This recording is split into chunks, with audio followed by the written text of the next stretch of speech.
بەناوی خوای گەورە سڵاوتان لەبێت بینەرانی بەڕێز و خۆشەویست. 16 ساڵ تێپەڕ دەبێت بە سەرڕوخانی ڕژێمی بەعس لە 9 نیسانی ساڵی 2023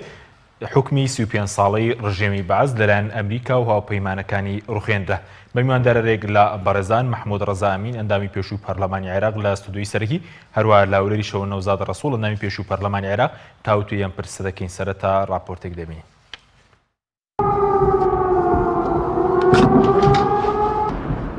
16 ساڵ بەسەر ڕووخاندنی ڕژێمی بەعس لەلایەن ئەمریکا و هاوپەیمانەکانی تێپەڕ دەبێت. دوای 35 ساڵ لە حکومڕانی ڕژێمی بەعس لە 9 نیسانی 2023 پەیکەری سەدام حوسێن لە گۆڕەپانی فیردەوس لە بەغداد هێندایە خوارەوە و ڕووخانی ڕژێمی بەعس ڕاگەنرا. بەعس لە ماوەی دەسەڵاتی خۆیدا چەندین تاوانی درەندەی دەرحەق بە گەلی عێراق و بەگشتی و گەلی کوردستان بە تایبەتی ئەنجامدا کە دیارترینیان ئەنفال و کیمیابارانکردن و خاپوورکردنی شار و دێهاتەکانی کوردستان بوو.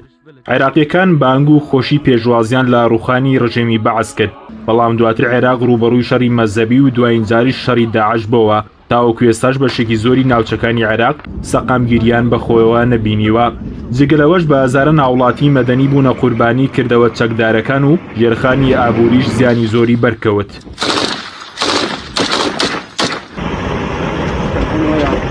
لایەنە کوردیەکان ڕۆڵێکی سەرەکیان لە ڕووخانی ڕژێمی بەعس لە ناو پۆسۆنی عێراقدا هەبوو، دواتریش بەشداری کارەیان لە بنیادنانەوەی دەوڵەت و نووسینەوەی دەستوری عێراق کرد. پارتی یەکێتی دوای 2023 چەندین پۆستی باڵایان لە عێراق وەرگرت، بەڵام پۆستەکانیان بۆ جێبەجێکردنی داواکاریەکانی خەڵکی کوردستان بەکارنێنا. پێگەی کورد لە سەرەتای دەوڵەتی عێراقی نوێ بەهێز بوو، بە وێشەوە دەتوانرا داواکاریەکانی کورد لە پرسی خاک و کێشەکانی تر چارەسەر بکرێن. کەسی دوای 16 ساڵ لە ڕووخانی ڕژێمی بەعس و ئەنجامدانی ڕیفراندۆم لە 2017 داواکاریەکانی پارتی یەکێتی لە گێڕانەوەی خاکەوە بۆتە ناردنی موچە و ڕێگەدان بە فرۆشینە و تیارێم و پرسی دامەزرانی دەوڵەتیش لەبار برا.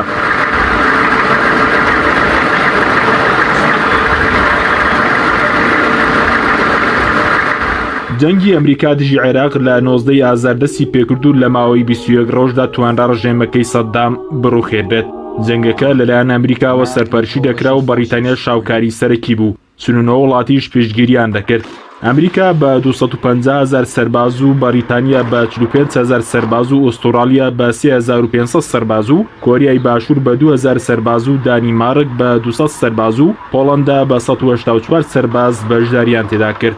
بە درێژەی 10 ساڵ مانەوەی لە عێراقدا 4500 سەربازی ئەمریکی کوژران و 32,000 دیکەش بریندار بوون.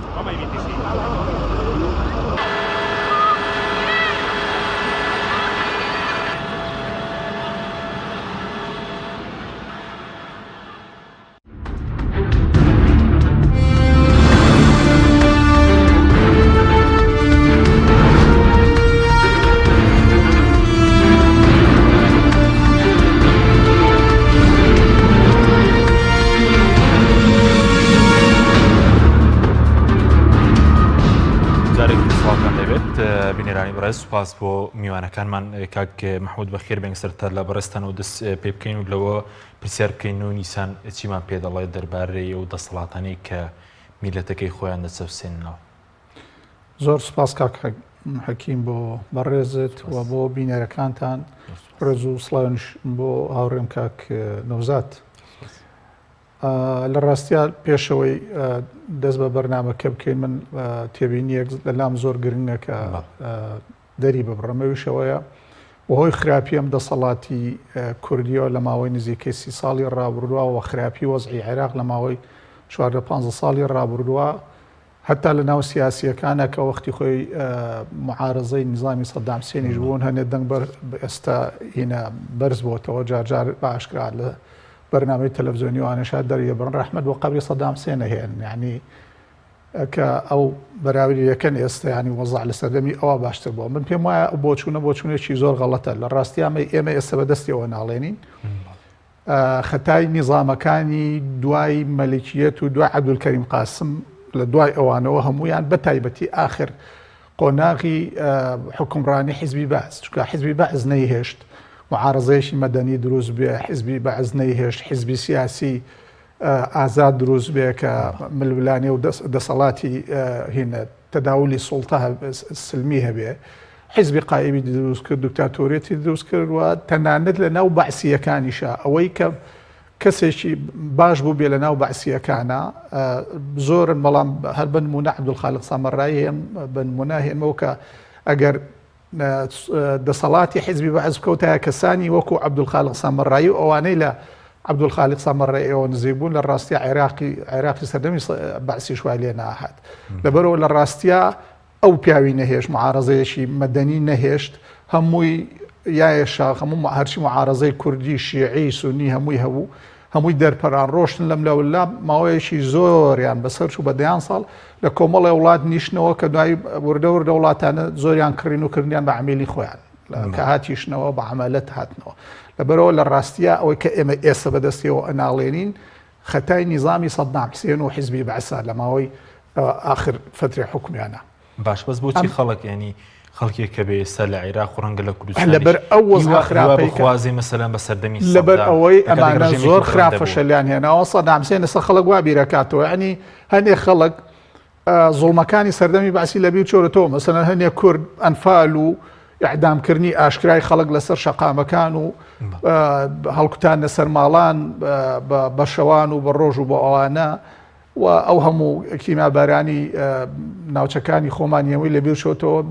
بەس خەیاڵی لای ئەوەیە لە سەردەمی سەدام حوسێنە ئاو هەبوو کارەبا بۆ ڕێگەوبان باش بوو بنزین هەرزان بوو نەوت هەرزان بوو خواردن هەرزان بوو بێز خەیاڵی بۆ لای ئەوانە ئاچێ ئێمە لە ڕاستیە نەمانتوانی وەکو نەمانتوانی لە نیزامی سەدام حوسێن لە ڕووی سیاسیەوە باشتر بین نەشمانتوانیوە لە مەسەلەن وەکو سەردەمی سەدام حوسێن ئاو هەرزان بێ و ببێ و کارەبا هەرزان بێ و ببێ و ڕێگەوبان باشتر بێ و هەتا خستەخانەکان باشتر من تعلیم باشترە بەراوردی تعلیم هەرچی شتێک بەراورد دەکەی بە سەردەمی سەدام حوسێن کە لە ئەسڵا خراپی تعلیم و خراپی کارەبا و خراپی ڕێگەوبان و خراپی سەحە و ئەوانە لە سەردەمی سەدام حوسێن و نیزامی بەعسەوە دەستی پێ کرد بوو بەڵام ئەمان خراپتریان کرد لەبەر ئەوەیە خەڵک ئێستا ئەڵێ تا بەد نەبینی بەدخانە بەیاد ناکەی ئێستا ئەم بەدخانەیان بینیوە تا ئەم بەدانەی ئێستیان بینیوە بەدخانەکانی سەدام حوسێن بەڵێ لە کوردستان خراپترە لە عێراق ینی بە چەند نەزە بۆچی یونیمن وەزعی کوردستان خراپترە چونکە ئێمە فرسەتی زیاترمان لەبەردەستا بوو لە چاو عێراق لە 2003ەوە و شارەکانی ئەوان ئێمە هیچ نەبێ لانی کەم شارە گوندەکانمان ڕاستە ئەنفال گوندی بۆ نەهێشتین بەڵام شارەکانمان بابوون ئەوان دوو شەڕی گەورەی عالەمی کە لە بەغا و لە بەسڕە و لە هەموو ئەو شارانە تیارەی حولەفا ئەوانە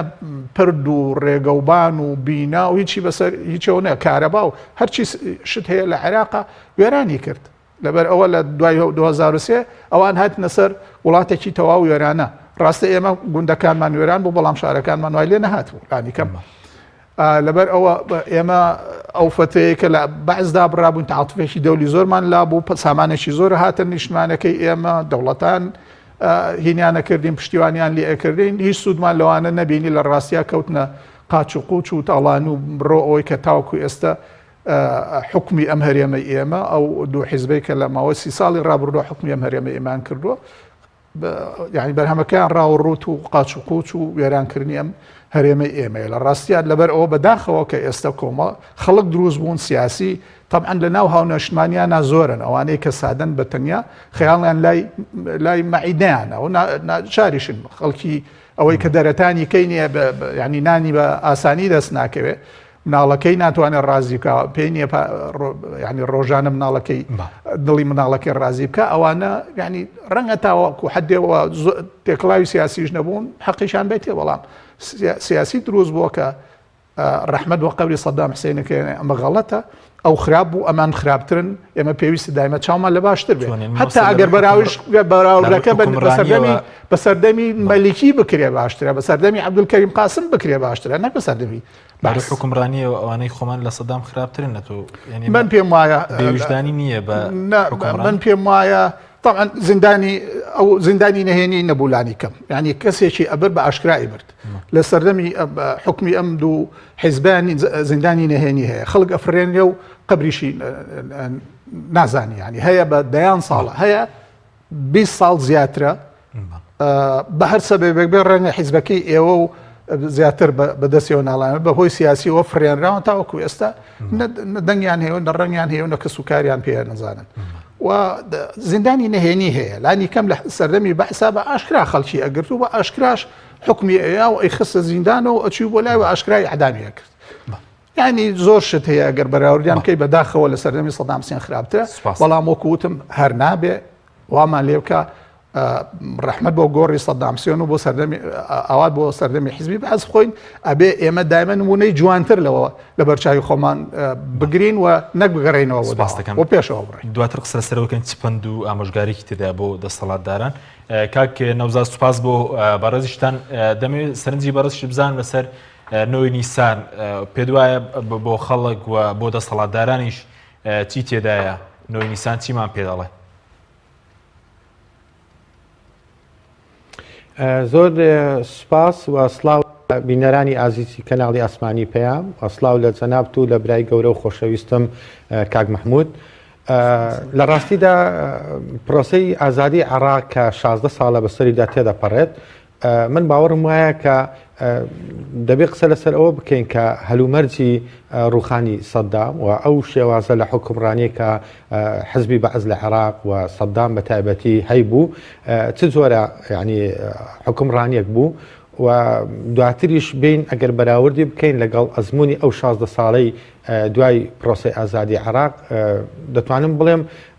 دوو فۆرمی جیاوازن و لە دوو قۆناغ و لە دوو مێژووی جیاوازدا ڕوویان داوە، بەڵام بۆچی زۆر جار ئێستاش ئەوەی بەڕێز باستان کرد کە هەندێک جار لێرە و لەوێ کە خواستێک هەیە یان با بڵێن ڕێیەک هەیە بۆ چوونێک هەیە کە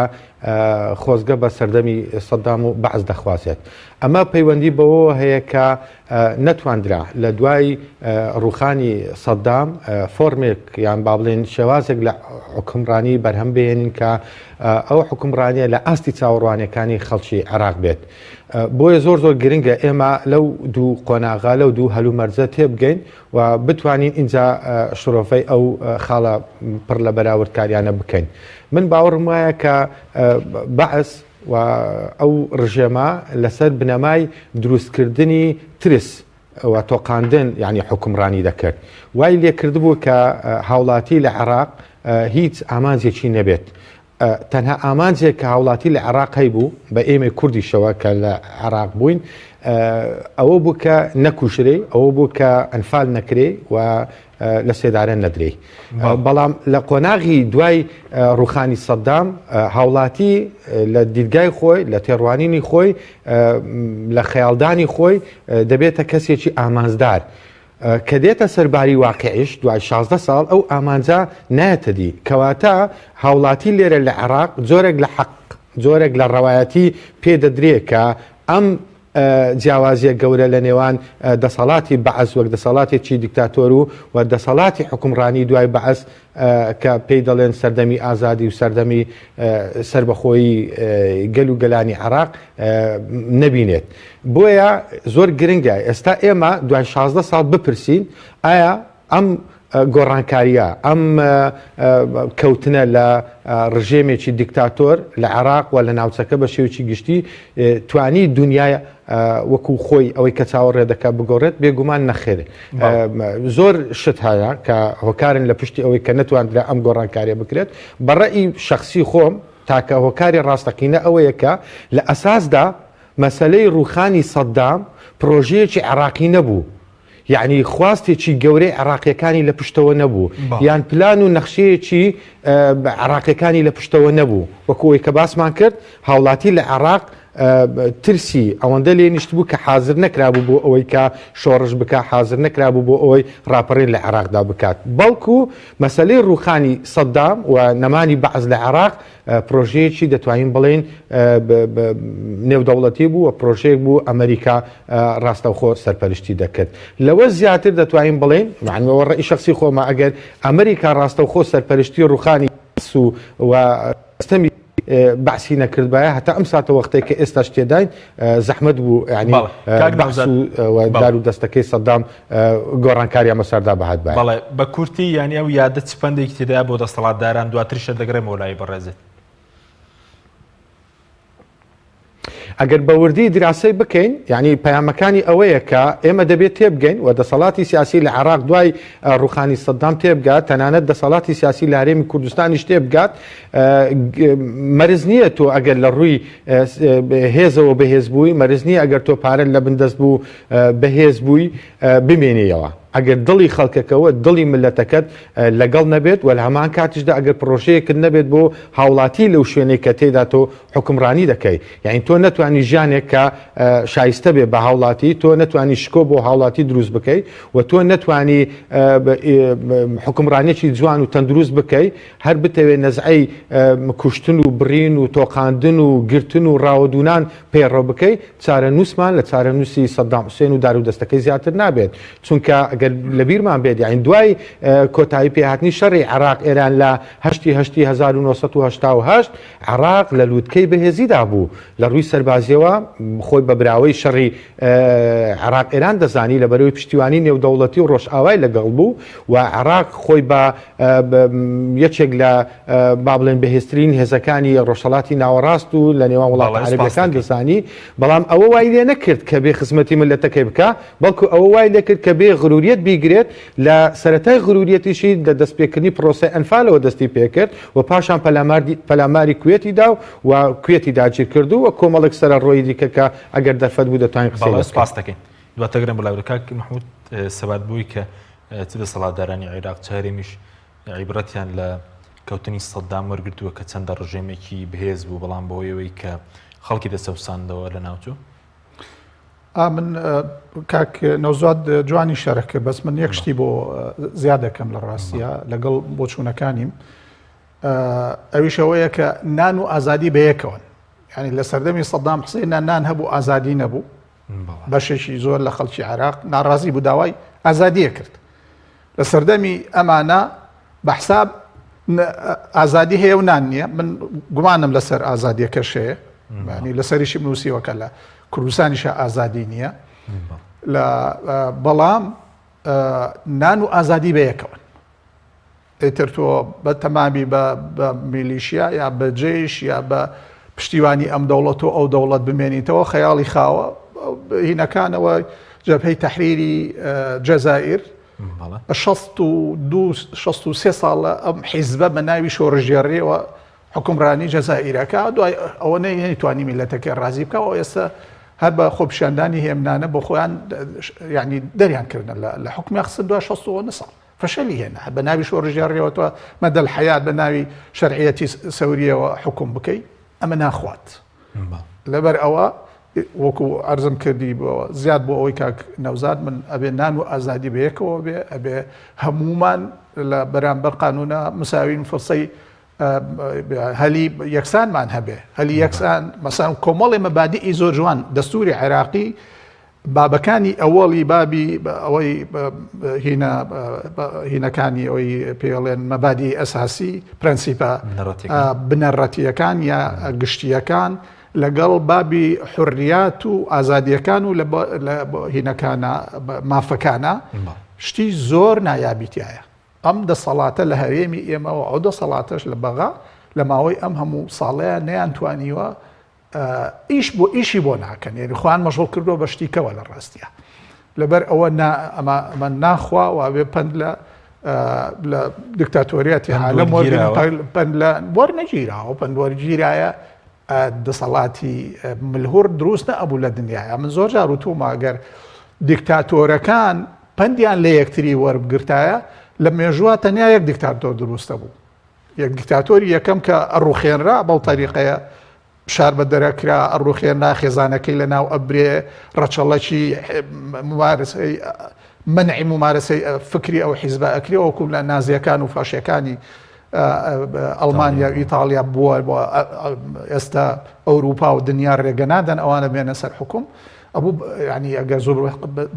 بە قوڵای تاریخشانە گەڕێنەوە لانی کەم گەڕێنەوە بۆ ئەو سەردەمە ئەبوو ئیتر دوای ئەوان دیکتاتۆر دروست نەبووە بەڵام بەداخەوە دیکتاتۆرەکان بە مەنتەقی بیر ناکەن لە عێراق کولتورەکانی باس و سەدام هەموو شتێکی بەعس ماوە هەموو شتێکی بەعس ماوە پێویست لێرە ماوە ممارسەی بەعسیانە وەلای شخصی قۆڕکردنی دەسەڵات شتی ڕەمزی مەسەلاً ئێمە لە مەجلیسی وەتەنی و مەجلیسی تەشریعەکەی هەولێر و بەغا کە هەبوو هەڵبژاردننی سووەریە کراتەوە پێشتر بەعز خۆی دیاری کرد بوو کێ دەرەشێ ئێستا لێرە هەڵبژاردن هەتا ئێستا سووەریە ئەوەیشە لەینە دەستگای سووەری هەبوو مەسەلاً محاکم ئەگە محاکمی مەدەنی لە محاکمی سیاسی ئەوانە جیا بکەیتەوە محاکمی مەدەنی لە سەردەمی سەدام حوسێنە باشتر بوو تاوەکو ئێستا سیاسیەکان نەکردە دەخول لە محکمەی سیاسی ئەوانە ئەکەن تەدەخول لە محاکمی مەدەنی و ئیداری شاکەن سەردەمی بەعس محکمەی ئیداری و ئەوانە کە ئەگەر جەرائیمی ئەوەی خۆی ناوی نابوو جاسوسی و ئەوەی کە سیاسی و شتیوانە بواە لە محکمەی خاص و محکمەی سەورە ئەوانە محاکمەیە کرد محکمەکانی کە محکمە ئیداریەکان و محکمە قەزای ئەوانەی کە مەسالی جینایی بەسیط و ئەوانە بوو هی جەریمەی سیاسی و شتیوانە بوو کە ئەو ناویان تەجەسوسە مجارێک چکە حڕیەی سیاسی نەبوو ئەوانەی لێ دەرکەی محکمە لە سەردەمی ئەوە باشتر بوو ئێستا خەڵکە کوژێت ئەم هەموو جەریمانە ئەی بینی کە ئێستا بە بەرچاومانەوە سەبەبەکەی چییە؟ سەبەبەکەی ئەوەی قانون سوڵتەی قەزایی توانای نییە پۆلیس ناتوانێت بڕوان مەژیمێ بگرێ چونکە یەکێکی لە پشتە مەسەلاً دزی ئەکرێ مەسئولی لە پشتە تاڵانی ئەکرێ تۆڕی ئێرهاب و ئەوانە دروستەکرێ لە پڕێکە سەیرەکەی کە هینە بێ دایە پۆشن چکە مەسئولێکی لە پشتە جاران لە سەردەمی سەدام حوسێن ئەوە نەبوو سەدام حوسێن خۆی و خێزانەکەی لەسەر و قانونەوە بوون باقی قانون بەرامبەر خەڵکی کە جێبەجێکرا سەدام حوسێنێک و عودەیەک و قسەیەکە بوو ئێستا دەیان سەدام حوسێن و هەزاران قسەی و عودەی دروست بوون لە کوردستان و لە عێراقا لەبەر ئەوە بۆیە خەڵ بەڵێ لە کوردستان وازەحە لە بەرچاومان یعنی تۆ لەم ڕۆژانە لە تۆڕی کۆمەڵایەتیە وێنەیەک بڵاو بۆ ئێستش لە تەلەفۆنەکەما پێمە پۆلیسێکی مرور لە پەنجاکانە مەلیکی عێراق مەلیک فەیسەڵی دووەمی ڕاگرتووە ئۆتۆمبیلەکەی وەستاوە مەلی خۆی دابەزیوە پۆلیسەکە هینی بۆ نووسێ جەریمەی بۆ نووسێ سزای بۆ ئەنووسێ چکە خلافی قانونی هاتوچۆ ڕۆشتووە مەلیکی ڕاگرتووە ئێستا ئەتوانی کوڕی پاسەوانی مەلیک هینە شورتی مرۆرە توانێت ڕێگەی پێ بگرێ بڵێ دین بە چاوی خۆمان دیومانە شورتی مرۆ لەسەر ئەم شەقامانەی سلێمانیە پانتۆڵەکەیشی کراوەتەوە لە کوڕی مەسئولیش نا یەکێک کە خۆی بە گوند دەزانیەوە لەسەر ئەوەی کە ڕای گرتووە توێتی تۆ مخالەفاکەی کەی هەڵاو لە بەرچاوی خەڵشکان بێتی بۆ طبعاً بۆ هەر بۆ تۆ شورتی مرور نییە بڕۆ بۆ شورتەی محکەمەکان ئەوێرن بچن مەسئولێک کوڕی مەسئولێک حیمایی مەسئولێک لەو ڕۆژانەی مانگونیە دوومان لەمەوە پێش حیمایی مەسئولێک لەم شارەیە دکتۆرێکیان خەریب بوو بیکوژن ڕای کرد وڵاتی بەجێهێشت حیمایی مەسئول لەبەر ئەوە ئەمە وەختی خۆی لە کۆتایی قەرنی 19 جەمال بابانە عمری درێژ بەکە هێشتا ماوە جەمال بابانێکی کەمان هەبووە نیۆنەری سلێمانی بۆ لە ئەستانە سەردەمی ئیمپراتۆرەتی عوسمانیە ئەوە حەنە بە تاتۆ لە کتێبی العێراق باسیەکە ئەڵێ جارێک جەمال بابان ڕخنەی گرتووە لە سوڵتەی عوسمانی و توێتی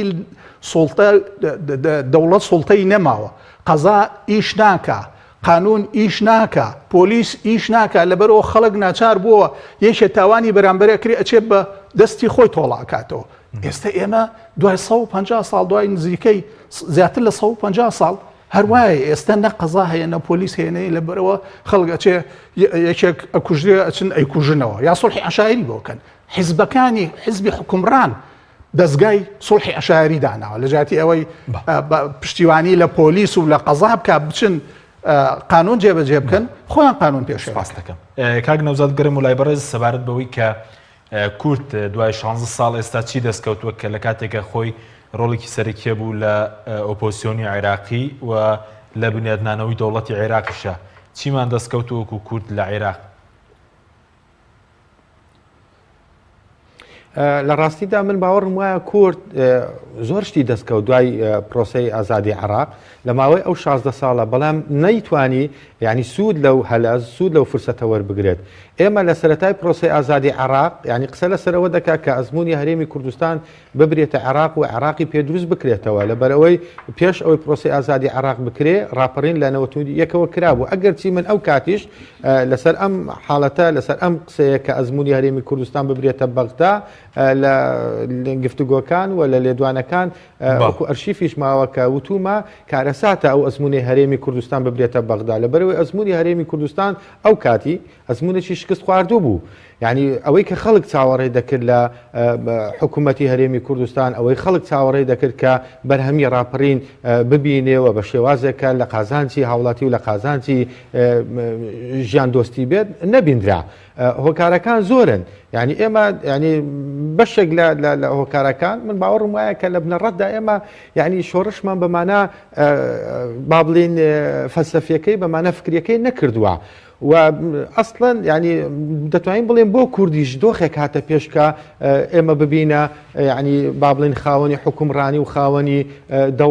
خاوەنی حکوومەت و پەرلەمانی خۆمان ئەجینا ینی ڕووداوەکانی دوای ڕاپەڕینی بەهارون و یەک تێگەیاندین کە ئەم دەسەڵاتی ئێستا لە حکومڕانیدایە هێز و قوەتی فکری ئیداری بەڕێوەبردننی ئەو هێزە نییە کە بتوانێت ئیداری ملەتێک بدا. ئەم توانای دەسەڵاتێکی ئێستا لە کوردستانەیە بە تایبەتی توانای یەکێتی و پارتی بەس بۆ بەڕێوەبردننی بنەماڵە و بۆ بەڕێوەبردننی قێزان عقلی ئەوان توانای ئەوان و مەودای بیرکردنەوەی ئەوان استراتیژەتی ئەوان بۆ بەڕێوەبردننی کۆمەلگایەک بەکار نایەت ناتوانن لە توانایان دانیە ئەمانە ینی قابلیت و توانا و نەخشە و پلانیان بە کەڵکی ئەوە نایەت کە تۆ چارەنووسی ملەتێکیان بخێتە بەردەست. بۆیە من باوەڕم وایە کە تاچی کوردی لێرەوەیە بێئومێد دەبێت لە کورد یان لە دەسەڵاتی دوای سەدام حوسێن لە عێراقیش. لەبەرەوە شتێک دەبینێ زۆر جیاوازە لەگەڵ ئەوەی کە جیهانبینی خۆی لەسەر یان خەونی خۆی لەسەر بنیاد نابوو. بۆیە زۆر گرنگە ئەنی ئێمە کاتێک کە ڕەخنە لەم دەسەڵاتە دەگرین دەسەڵاتی با بڵین سەدام حوسێن ئەوەشمان لەبیر بێت کە دەسەڵاتی دوای سەدام حوسێنیش هەمان نەفەس هەمان بیرروبۆچوونی بەعەز بەڵام لە سەردەمێکی مۆدێرندا لە سەردەمێکی جیاوازدا بە شێوازی جۆرا زۆر ممارەسە دەکاتەوە. من ینی زۆر جار ینی باسی ئەوە دەکەم جیلێک ئێستا هاتۆتە ژیان کە دروست بووە ئەزمموی بەعسی نەبینیوە یعنی نەبینیوە بەعس ئەنفال بکە خۆی نەبینیوە بەعس لەسەر جادە هاوڵاتی یان با بڵین ئەوانەی کە لەگەڵ نظامی بەعس یەکیان نەدەگرتەوەیان لە بەرەی ئۆپۆزیسیۆن بنیعدامیان بکە لە سێدارەیان بدا. تەنها ئەو جیلێک کە ئێستا دروست بووە لە 91ەوە تا ئێستا یعنی دەتوانین بڵێن دوو جیل دروست بووە هەمووی کەم و کوڕی و گەندەڵی و کارە با بڵین خراپەکانی دەسەڵاتی کوردیان بینیوە و لە عێراقیش ئەو دوو جیلەیە دەتوانین بڵێن کار و ڕەوشت و ڕەفتار و قێزەون و گەندەڵیەکانی دوای سەدام حوسێنیان بینیوە. زۆر بە زەحمەت دەتوانی تۆ ئێستا بێ لە گەنجێکی دوای ڕاپەڕین بگەینی کە سەدام بەم شێوە خراپ بووە و با بڵین دەسەڵاتی هەرێمی کوردستان حکومڕانیت ئێستا لەوان باشتر بووە. بۆ لەبەرەوە ئەوەی پێش ڕاپەڕین بۆی باز دەکرێت یعنی دەبێت وێنایەکی لەلا دروست بکرێت کە بەعس بەم شێوە خراپ بووە بەڵام هی کوردستان خۆی دەیبینێت ڕۆژانە خۆی ئەو گەندەڵی و کەم و کوڕی و ئەو ئەترافاتانەی کە حزبە سیاسەکان لەسەر یەکتری دەیکەن. بۆ نمونە لەبارەی تەزویرەوە یەکێتی دەڵێ پارتی تەزویری کردووە پارتی دەڵێ یەکێتی تەزویری کردەوە یەکێتی دەڵێ سۆسیالیست تەزویری کردو سۆسیالیست دەڵێ ئەو تەزویری کردووە لە 2000دا بۆ دەردەکەوێت کە ئەوانە هەمووی تەزویرچین ئەوانە لە بنەڕەتدا باوەڕیان بە دیموکراسی نییە یان بۆ نمونە کە دێتە سەر قۆڕەکردن و پێداگرتن لەسەر سنوورێک کە ئەوە سنووری منە کەس مافی ئەوە نییە بێ ممارەسەی سیاسی ممارەسەی ژیان و هاوڵاتیبوون لەو شوێنە بکە ئەوی چی دیکەش بە هەمان شێوە ئەوی دیکەش بە هەمان شێوە کەواتە تۆ لە نەتیجە تۆ حاڵەتێک دەبینی کە هەمویان ینی کەم و کوڕیانەیە چکە ئەترافات و بەڵگەکانی خۆیان لەسەر خۆیان تۆ ئەگەر بە ئەرشیفی ئەو چەند ساڵی ڕابردوو بە دوێنێ و پێرشدا بچیتەوە زۆر بە ئاسانی ینی وەکو فلیم دێتە بەرچاوت کە ئەمانەیەکتر تاوانبار دەکەن. بەڵێ سپاس دەکەین. بەڵە بینێرانی بەڕێز ناوبڕێکی کورت و دەگەڕێنەوە لاتەن لەگەڵمان بمێنەوە. تۆپ ئارت تاکە بریکاری تۆڕی میدیایی کۆمەڵ بۆ دروستکردن و بڵاوکردنەوەی ڕیکلام. تۆپ ئارت.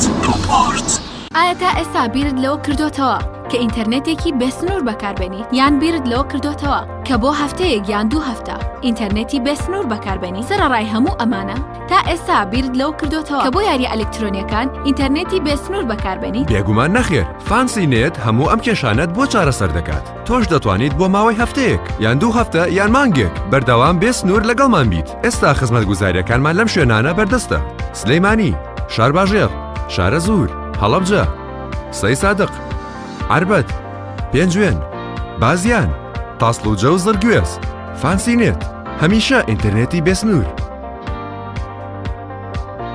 بەهادارترینی دیاریەکان بۆ نیگای شیرین و خواستەکانی تۆ دروستەکەین لە باشترین شوکۆلات و باشترین ناوکی بندۆق. بۆ بەدیهێنانی چەند ساتێک لە ژیانت کە پڕ بووە لە هەیەجان. لێوان لێو بووە لە خۆشیەکان.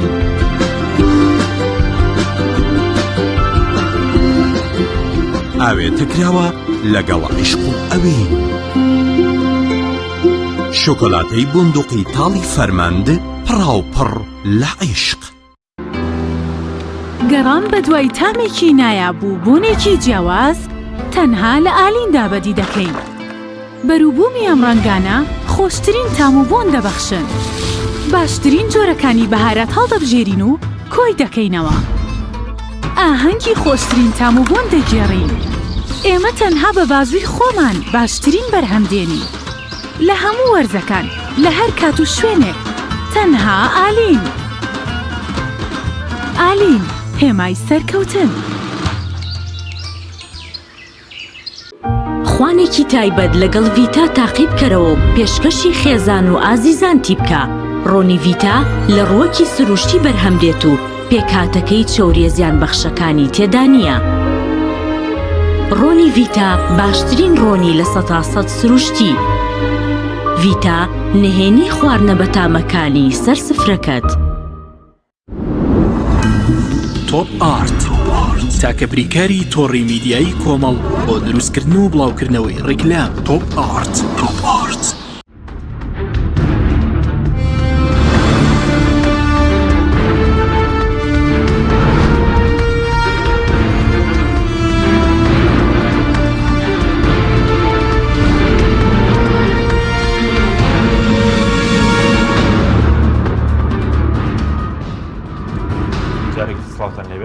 بینێرانی بەڕێز کاک محەممەد سەبارەت بۆی کە ئێمە دوای 16 ساڵ وەکو داواکاری چیمان برەسێنەوە کورد لە بەغداد داواکاریەکانمان بۆ جێبەجێ نەکرا. ئەزانی کاک حەکیم مۆسیقە زۆر مهمە، یعنی ئەگەر ئەچیتەوە بە تاریخی بە تەنیا بە مێژووی ئەم بەشەی خۆمانە بچینەوە کوردستانی باشوورا بچینەوە لە سەردەمی مەلیک مەحموود شێخ مەحموود حەفید جاری دووەمی حکومڕانی کە لە هێند هێنایانەوە حکومڕانی کرد.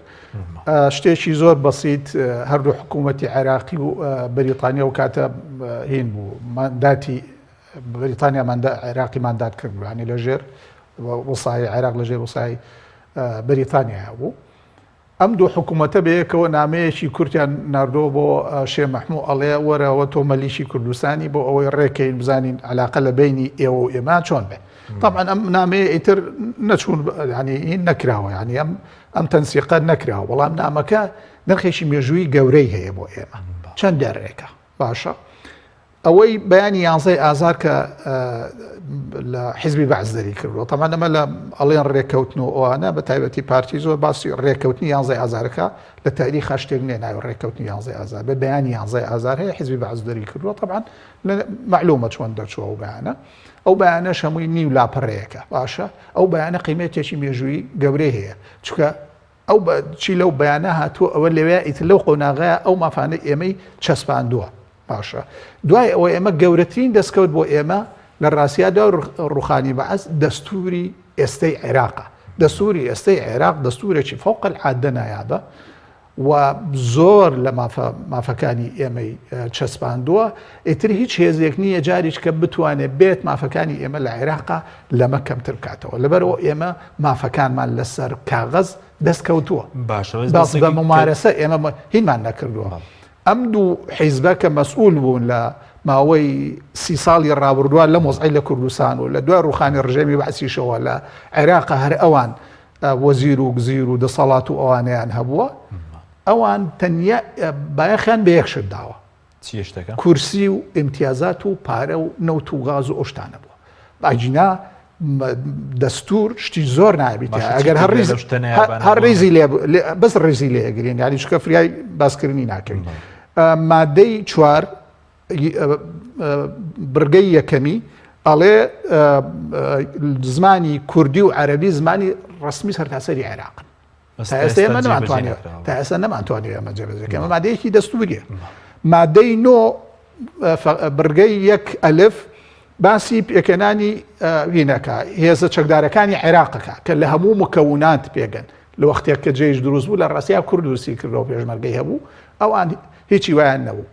ئەوە جێیشمان دروست کردەوە وردە ئێمە نەڕۆژین بەسەر وەختیەوە چۆن ڕێژەی چەندە لە ناو سوپاوی زەمینیکە ئێستا زۆر کەمە هاتۆ لە ساڵ 1 و لە ساڵ 2 ئەوانە ینی دابەزیوە تەمعەن خەتای حیزبەکانی دەسەڵاتی تیا فریان ناکەون باسی کەمەژ ناخۆ ینی خەتاکان دیارن طبعا ئەومان هەر مادەی 9 هینیشی کردووە منعی کردووە دەستور منعی کردووە حیزب میلیشای هەبێ ئێمە سوودمان لە مەژوەر نەگرتووە تاوەکو ئێستا میلیشامان هەیە باشە مادەی 12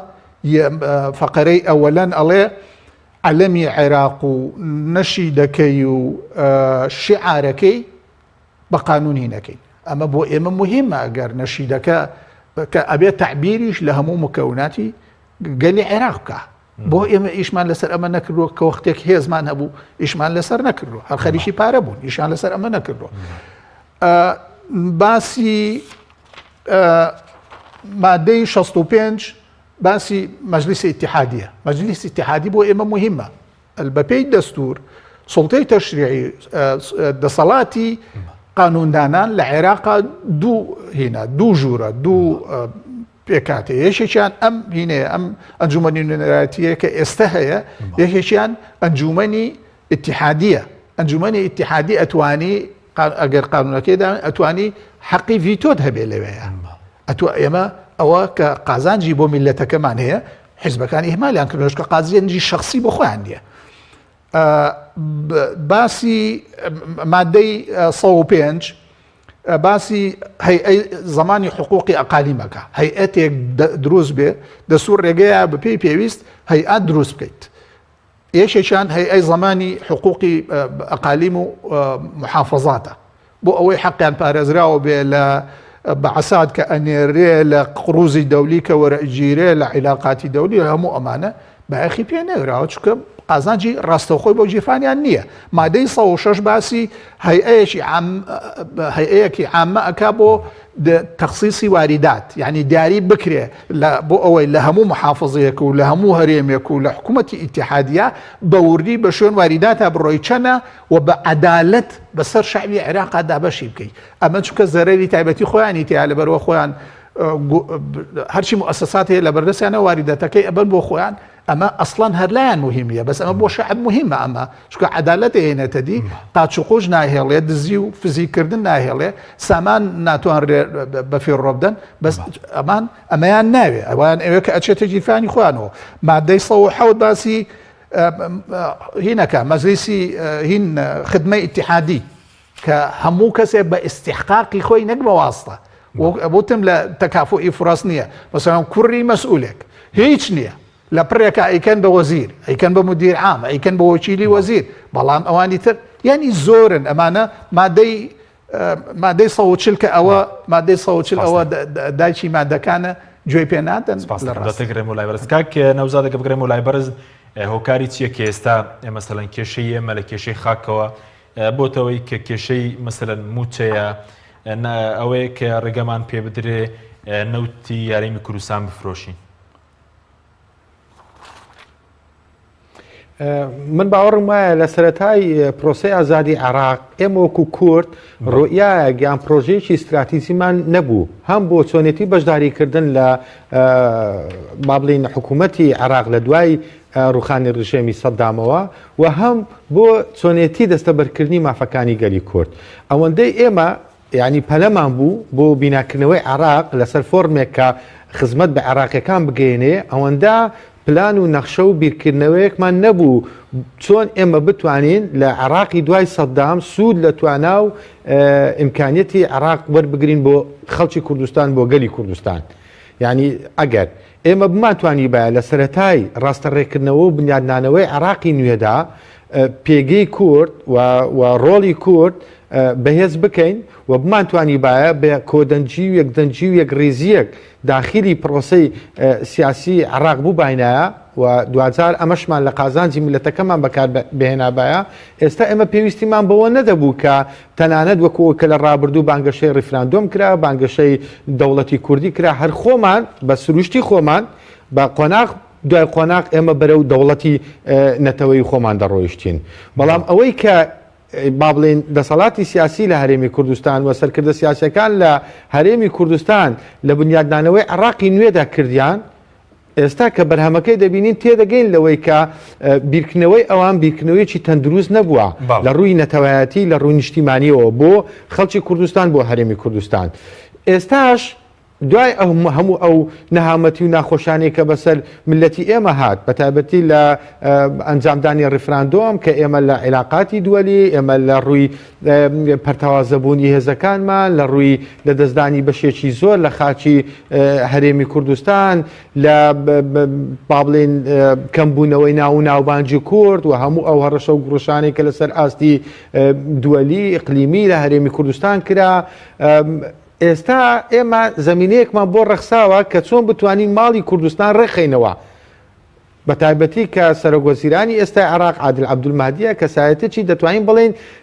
لە ڕووی بیرکردنەوە لە ڕووی هەڵسوکە و لە ڕووی ڕەفتار لە ڕووی دۆستایەتیش لەگەڵ لایەنە سیاسەکانی هەرێمی کوردستان جیاوازترە لەوانی ڕابردوو و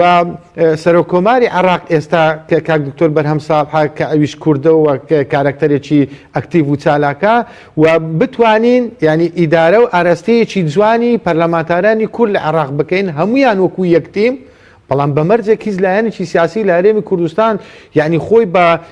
تەنها خاوەن خۆی بە تاکە جەمسەر نەزانێت بۆ پەیوەندی دروستکردن و تێکدان لەگەڵ عێراق وەکو ئەوی کە لە ڕابردوو کرا دەبێ مەلەفی کورد لە عێراق و دۆسیەی کورد لە ناو پرۆسی سیاسی عێراقدا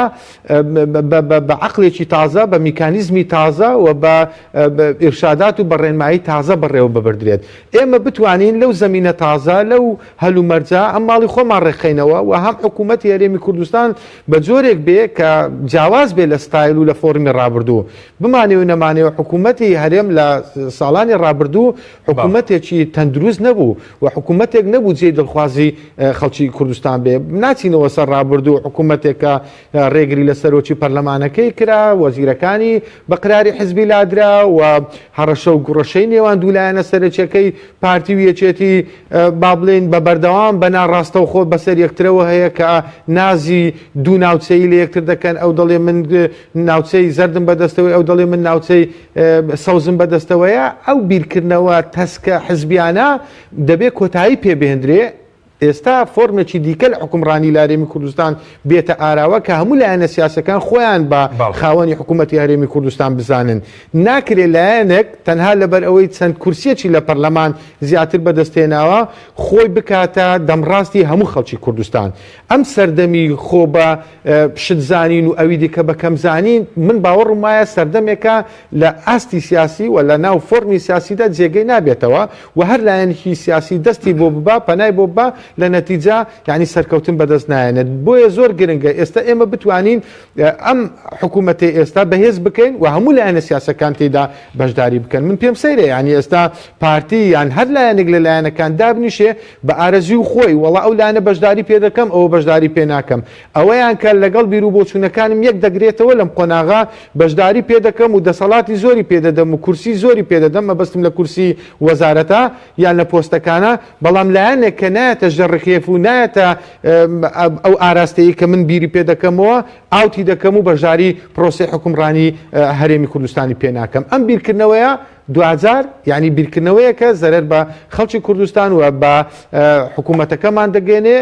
حکوومەتێکی لاواز دەردەچێت حکوومەتێک نابێت کە بتوانێت بە هێزێکی زۆرەوە بە متمانەیەکی زۆرەوە بچێ شەڕی بەدەستێنانی مافەکانی کورد لە پرۆسی سیاسی عراقدا بکات ئەگەر ئێمە دەمانەوێت سوود لە هەڵەکانی ڕابردوو وەربگرین ئەگەر دەمانەوێت حکوومەتێکی بەهێز لێرە لە هەرێمی کوردستانە بێ پێویستیمان بەوەیە کە یەک ڕێزی و یەک دەنجیەکی بەهێز و پتە لە ناوماڵی خۆمان دروست بکەین و بە یەک تیم بتوانین لە ئاستی سیاسی عراقدا مافەکانی کورد بەدەست بێنین. سپاس دەکەین کاک محەممەد سپارەت بە داواکاریەکانی کورد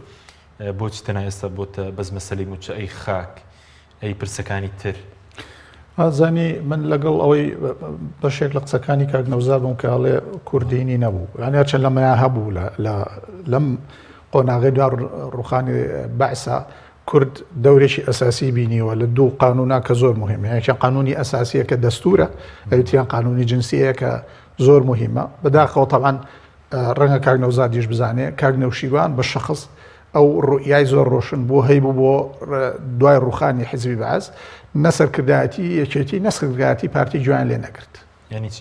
گویان لێ نەگرت لە ڕێیەکانی ئەو کۆمەڵێ هینیشی هەیە کە هێشتا دەستور نەخرا بۆ ڕاپرسیەوە کۆمەڵی وتاری نووسیەوە هەموو خەتەرەکانی باس کردەوە و کاتە قیاداتی کوردی ئەچون لە لای ئەمریکەکان ئەیانوت نەوشیروان مستەفا هینا وەکو ئەیان شوبهان بە مقتەدا سەدر کە میلیشیای مەهدی هەبوو ئەیان وەکو ئەو خەتەرە قیادەکانی کورد ئەچون لە لای ئەمریکەکان زمانیان لێدا لەبەر ئەوەی پێی ئەوتن ئەبێ بۆ ئەوەی عێراق ئیستیقرار بکات بۆ ئەوەی ئێمەش لە چوارچەوەی عێراقێکی دیموکراتە مافەکان هەموو مافەکانی خۆمان زامن بکەین هەمووی پێوت بوون ئەبێ بکە ئەمە بکرێ ئەوە بکرێ لە نهایەت تا تەبعەن بۆ ڕازیکردنی ئەمریکیەکان و شیعەکانیش کاک نەوشیروان ساحب کردەوە لە لیژنەی سیاغەی دەستور بۆ معلومات لەبەرەوە کاک نەوشیروان لەو کاتەشا زۆری هەوڵە ئەمانە هەر بەگویان نەکرد ئەوە یەک دووەم باقی لێ دەرچێ من لەگەڵ ئەو قسەی کورد بەشداری شایەوە لە لیژنەکەیان ڕسمی یەکێتی نیشتیمانی جەنابی مام جەلال سەحبی کردەوە لە لیژنەکە و دوکتەر فوادی کورد بەشداری کردووە لە پشتیوانی هینی کردووە ئینقیلابەکەی باسی کردووە بەسەر عەبدولکەریم قاسمە کە داعنی دایمە کورد ڕۆشتووە بەشداری کردووە لە بەغا لە ڕوخانی ڕژێمێکە ئەگەر بەراوردی بکەی لەوەی دوای خۆی باشتر بووە بەردەوام باشی ڕوخانوو بۆ خراپ کەم خراپی ڕوخانوو بۆ زیاتر خراپ ڕوخانوێتی بەشداری کردو هاتووە لە ماڵەوە دانیشتەوە بە تەمایە مافەکان بێنەدی لە خۆیەوە بێتەدی نابێ تۆ ئەبێ ڕۆیاد هەبێ ئەبێ بەرنامەت هەبێ بێ ئیرادەت هەبێ بڕۆی جێبەجێ ئەمە نیەتی کورد ئێستا لەم حاڵەتەیە کورد ئەو دەرفەتەی لە دەستداوە چونکە ئەمە وەزعی عێراق ڕەبتە بە وەزعی کوردستان وەزعی کوردستان زۆر خراپە ئیدارەی خراپە حکومڕانیەکەی خراپە گەندەڵیەکەی لە ڕادە چوەتە دەرێ هەموو شتەکانی گەیشتنە قۆناغی خەتەر. زۆر سوپاس بۆ بەڕێزان محمود ڕەزامی نەنداوی پێش پەرلەمانی عێراق لە ستۆدیۆی سەرکێوە لە هەولێرەوە بەڕێز نەوزاد ڕەسوڵ نەنداوی پێش پەرلەمانی عێراق سوپاس بۆ بینەرانی بەڕێز سوپاس بۆ ئەو کارن تا بەرنامێکی دیکە خواتان لەگەڵ.